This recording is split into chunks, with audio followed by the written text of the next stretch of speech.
네, 오늘 우리가 함께 볼 말씀은 느헤미야 1장 1절에서 4절 말씀입니다. 느헤미야 1장 1절에서 4절 말씀입니다.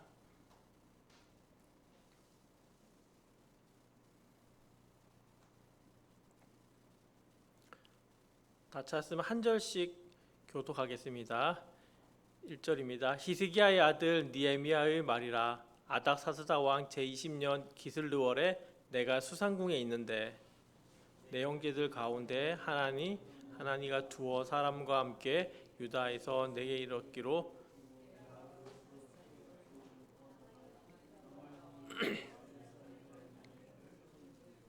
그들이 내게 이르되 지방 거기에서 큰 환난을 당하고 능욕을 받으며 예루살렘 성은 허물어지고 성문은 불탔다 하는지라.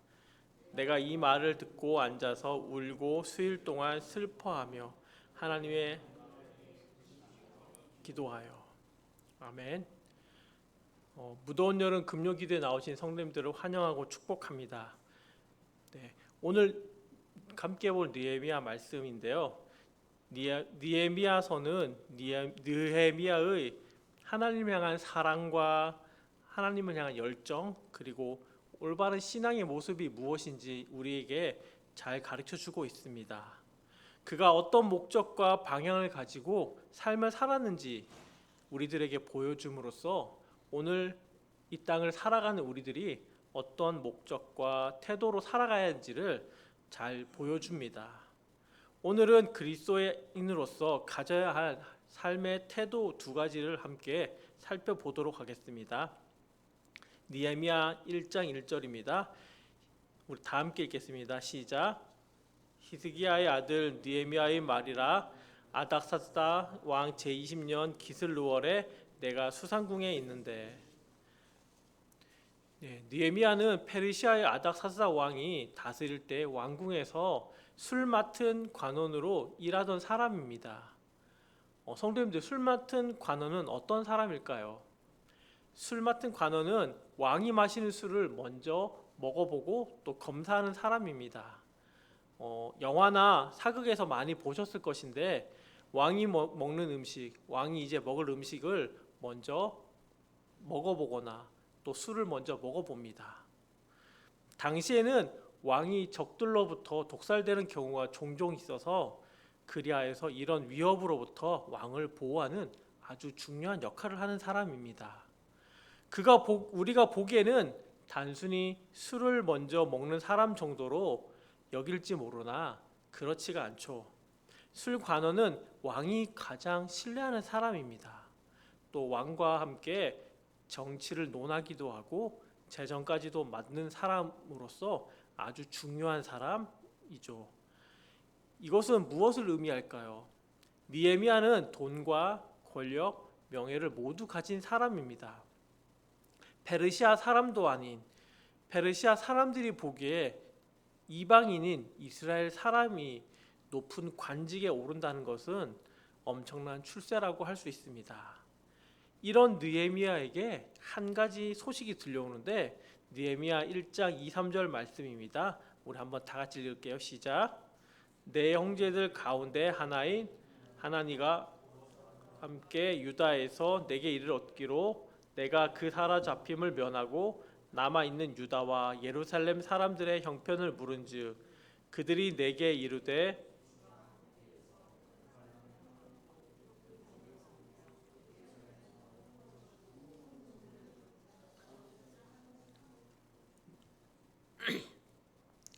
유다에서 온 느헤미야의 형제 하나니가 전해준 소식입니다. 이스라엘은 솔로몬의 아들 르호보암 왕 때 남유다와 북이스라엘로 나눠집니다. 하나님의 말씀에 불순종하였기 때문에 하나님께서 이스라엘을 심판하셨습니다. 북이스라엘은 기원전 722년에 아수르에 의해서 멸망당하고 또 기원전 586년에는 바벨론에 의해서 남유다가 멸망합니다. 이때 많은 이스라엘 백성들이 바벨론의 포로로 잡혀가죠. 남유다 백성들이 바벨론으로 끌려가서 포로 생활을 할 때 바벨론은 다시 또 더 강한 나라였던 페르시아에 의해 멸망합니다. 이때 바벨론을 정복한 페르시아 왕이 바로 고레스 왕인데요. 고레스 왕은 포로로 잡혀있던 남유다 백성들을 다시금 예루살렘으로 돌려보냅니다. 다시 돌아온 남유다 백성들은 제일 먼저 성전을 건축합니다. 주변 나라들은 예루살렘 성전이 다시 건축되는 것을 싫어하여서 여러 가지 방법으로 방해하고 위협하는 그런 일들이 많았습니다. 그러나 그런 위협 속에서도 성전은 건축하지만 성벽을 쌓는 그 과정에서 그 방해가 너무 심해서 그 방해하던 사람들은 왕에게 편지를 씁니다. 어떤 편지를 쓰냐면 성벽이 완성되면 이스라엘 백성들이 반역을 일으킬 것입니다. 그렇기 때문에 이것을 막아야 합니다라고 유언비어의 편지를 쓰면서 공사는 중단되고 맙니다. 이 이야기가 에스라 4장 23절 말씀에 있는데요. 우리 한번 다 같이 읽겠습니다. 시작.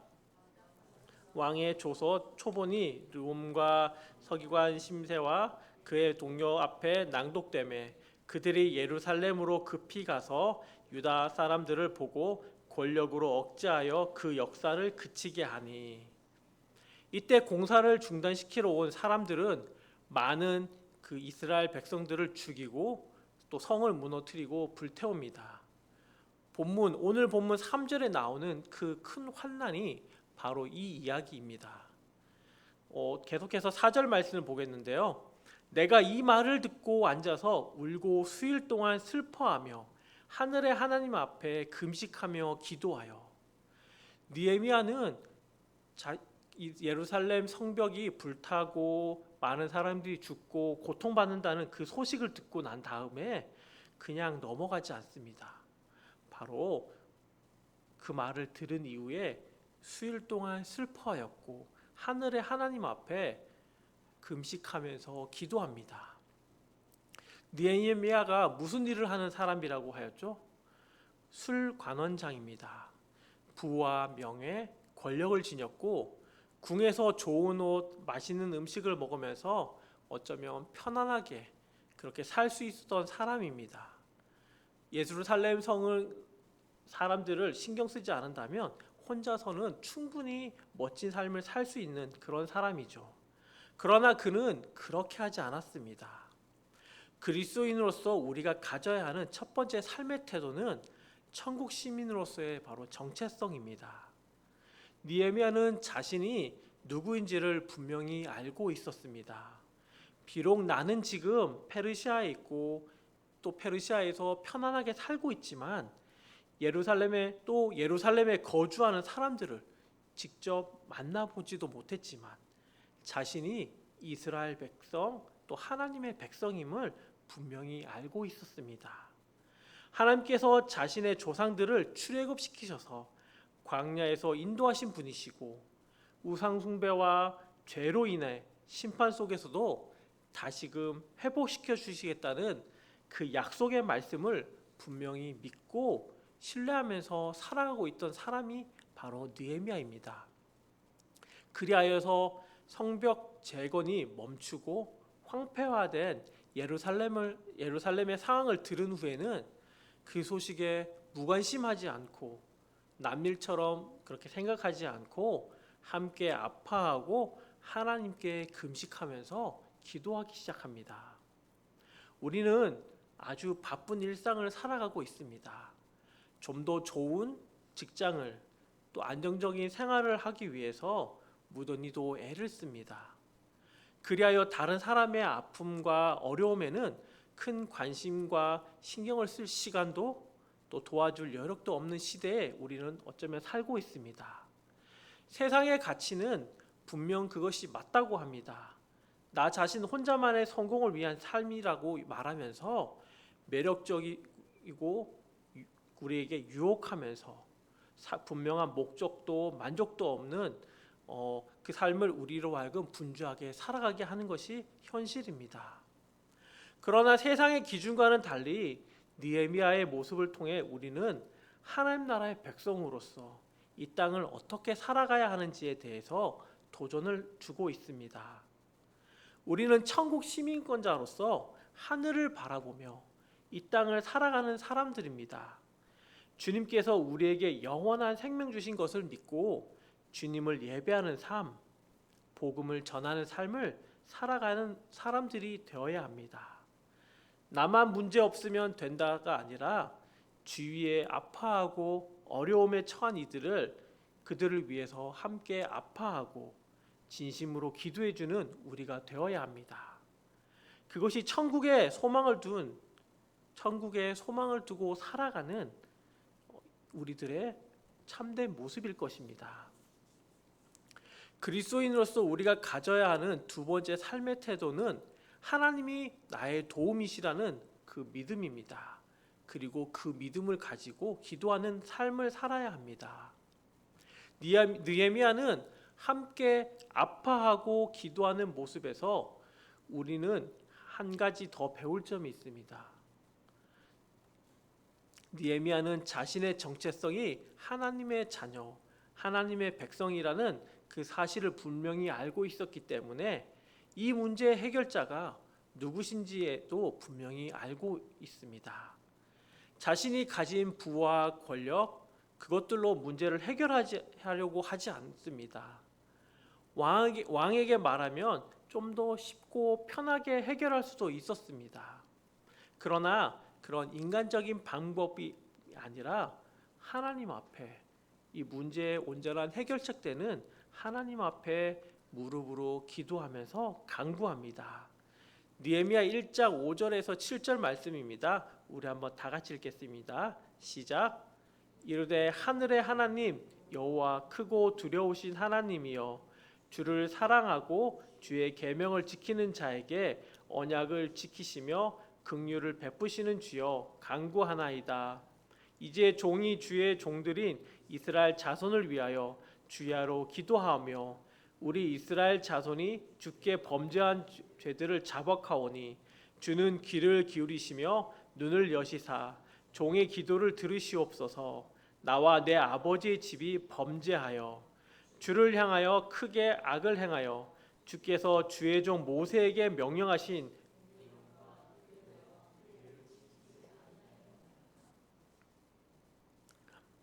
느헤미야는 이 문제의 원인을 분명히 알고 있었습니다. 단순히 눈에 보이는 문제들, 무너진 성벽, 불탄 성벽, 또 고통받는 이스라엘 그들을 수리하는 것을 해결책으로 생각하지 않았습니다. 이스라엘 백성들이 저지른 불순종, 우상 숭배의 죄로 말미암은 것이기 때문에 하나님 앞에 간구하며 또 회개 기도를 드립니다. 또한 하나님께서 모든 것의 창조주 되시고 주인 되시기에 은혜와 긍휼로 인도해 주실 것을 확신하면서 하나님 앞에 도움을 간구하는 기도를 합니다. 우리는 종종 어떤 문제나 어려움이 닥치면 눈에 보이는 문제를 해결하려 인간적인 방법으로 접근하는 경우가 많습니다. 그러나 당장은 그 문제가 쉽게 해결되는 것처럼 보이나 얼마 지나지 않아 더 큰 어려움으로 우리들에게 다가오는 것을 많이 경험했을 것입니다. 인간관계가 그렇고 또 재정적인 문제가 그렇습니다. 우리는 눈에 보이는 어려움에만 집중해서는 안 됩니다. 이 시간들을 통해 하나님께서 나에게 요구하시는 것, 말씀하시는 것이 무엇인지를 또한 분명히 깨달아야 합니다. 그리고 인간적인 방법, 당장의 문제를 해결하기 위한 방법을 찾기보다는 우리의 인도자 되시는 하나님 앞에 진심으로 기도해야 합니다. 그러할 때 모든 것의 주관자 되시는 하나님께서 우리를 인도하시는 것, 또 우리에게 또 은혜를 베푸시는 것들을 우리는 경험하게 됩니다. 시편 63편 1, 2절 말씀인데요. 하나님이여 주는 나의 하나님이시라. 내가 간절히 주를 찾되 물이 없어 마르고 황폐한 땅에서 내 영혼이 주를 갈망하며 내 육체가 주를 앙모하나이다. 내가 주의 권능과 영광을 보기 위하여 이와 같이 성소에서 주를 바라보았나이다. 시편 63편은 다윗이 자신의 아들인 압살롬의 배반으로 인해서 광야에 피신 온 상황입니다. 배신에 대한 아픔과 죽음의 두려움 속에서도 하나님을 신뢰하면서 하나님을 찬양하는 그런 내용입니다. 다윗은 분명 피신하여 광야에 있습니다. 근데 그의 믿음의 고백은 다른데요. 다윗은 물이 없고 메마른 광야에 있는 것을 알고 있습니다. 그렇지만 다윗은 지금 또 어떻게 고백하냐면 자신이 지금 하나님을 예배하는 성소에 있다라고, 성소에서 주의 권능과 영광을 본다라고 고백합니다. 이것은 무슨 의미일까요? 다윗이 다시 성소로 돌아온 것일까요? 비록 지금 나의 현실은 고난과 어려움, 죽음의 위기에서 또 배고픔에 있지만 나의 환경과 상황과는 상관없이 내가 하나님을 찬양하듯 또 하나님을 찬양하고 하나님이 나의 인도자 되신다는 것을 분명히 믿고 고백하는 것입니다. 비록 나는 지금 광야에서 죽음의 위협 앞에 있지만 하나님께서는 늘 언제나 나와 함께 하시며 나의 도움 되신다는 것을, 그것에 대한 확신의 고백이죠. 63편 5절 보면 골수와 기름진 것을 먹음과 같이 나의 영혼이 만족할 것이라. 나의 입이 기쁜 입술로 주를 찬송하되. 비록 나의 상은 광야에 있고 아들에게 쫓기는 비참한 신세이고 죽음의 문턱에 있지만 하나님을 믿고 예배함으로 영혼이 배부르다고 합니다. 어떻게 이런 고백이 과연 가능할까요? 3, 4절에는 이렇게 고백하고 있는데 우리 한번 다 같이 읽겠습니다. 시작.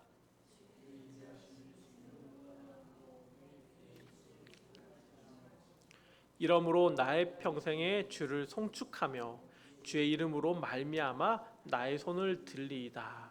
아멘. 주의 인자하심이 나의 생명보다 낫다고 합니다. 어쩌면 우리 인간에게 가장 소중하게 여기는 것이 생명인데 그것보다 주의 인자하심, 은혜가 더 낫고 귀하다라고 고백하며 찬양합니다.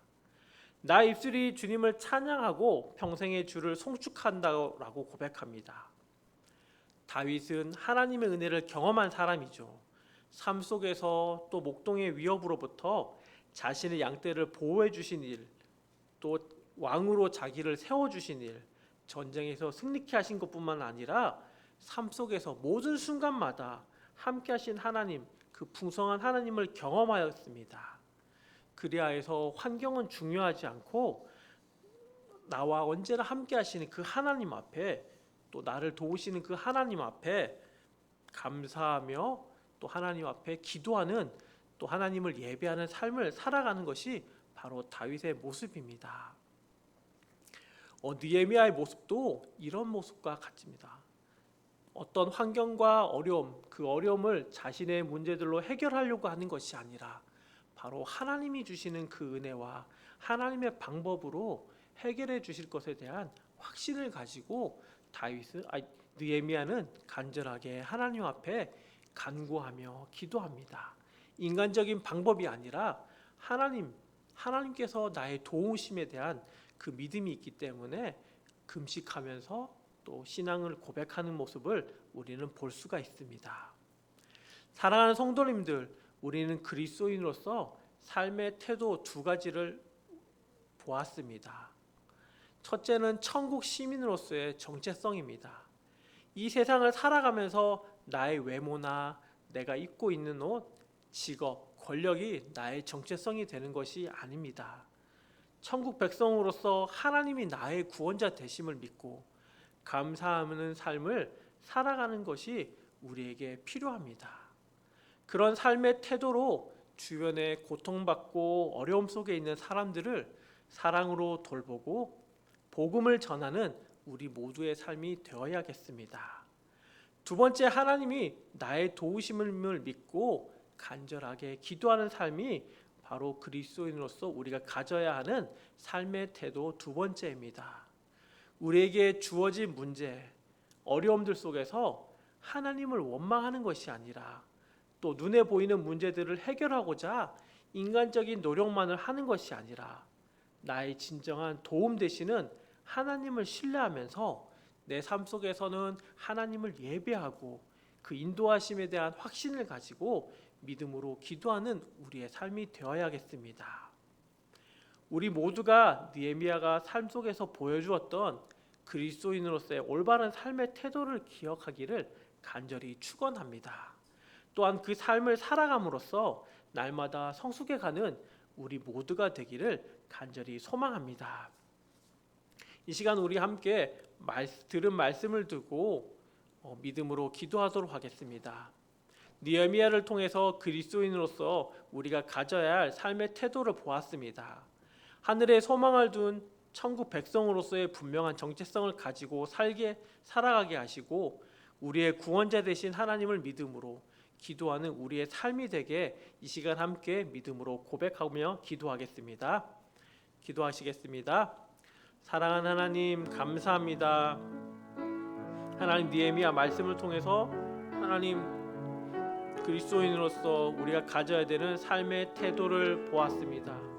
우리가 하나님 이 땅을 살아가면서 하나님 이 땅의 삶과 이 땅의 세상의 환경을 바라보는 것이 아니라 천국 백성으로서 하나님 하늘에 소망을 두고 이 땅을 살아가면서 이 땅 가운데 하나님 그리스도의 온전한 사랑이 흘러넘칠 수 있도록 하나님 주위의 이웃을 돌아보게 해 주시고 그들의 사랑으로 품고 기도할 수 있는 우리가 될 수 있도록 도와주십시오. 또한 우리에게 마땅히 당면한 문제들 가운데 우리가 하나님 그 문제를 보고 힘겨워하고 또 내 생각으로 내 방법으로 해결하려고 하는 것이 아니라 하나님 온전한 우리의 삶의 인도자 되시는 하나님을 바라보며 하나님의 뜻 가운데 하나님의 인도하심을 구하며 우리가 믿음의 걸음을 하며 하나님 앞에 기도할 수 있는 우리의 믿음이 될 수 있도록 주님 인도해 주십시오. 우리의 믿음을 주님께서 붙잡아 주십시오. 세상의 환경에 흔들리고 바라보는 것이 아니라 주님을 바라보며 주님을 찬양하는 주님 다윗의 고백처럼 나의 현실의 상황과 환경은 어려울지라도 그 문제를 넉넉히 해결해 주시는 그 놀라운 하나님의 은혜를 기대하며 내 삶 가운데 늘 동행하는 그 하나님을 바라보며 믿음으로 고백하며 기도하는 우리의 삶이 될 수 있도록 주님 인도하여 주시기를 간절히 소망합니다.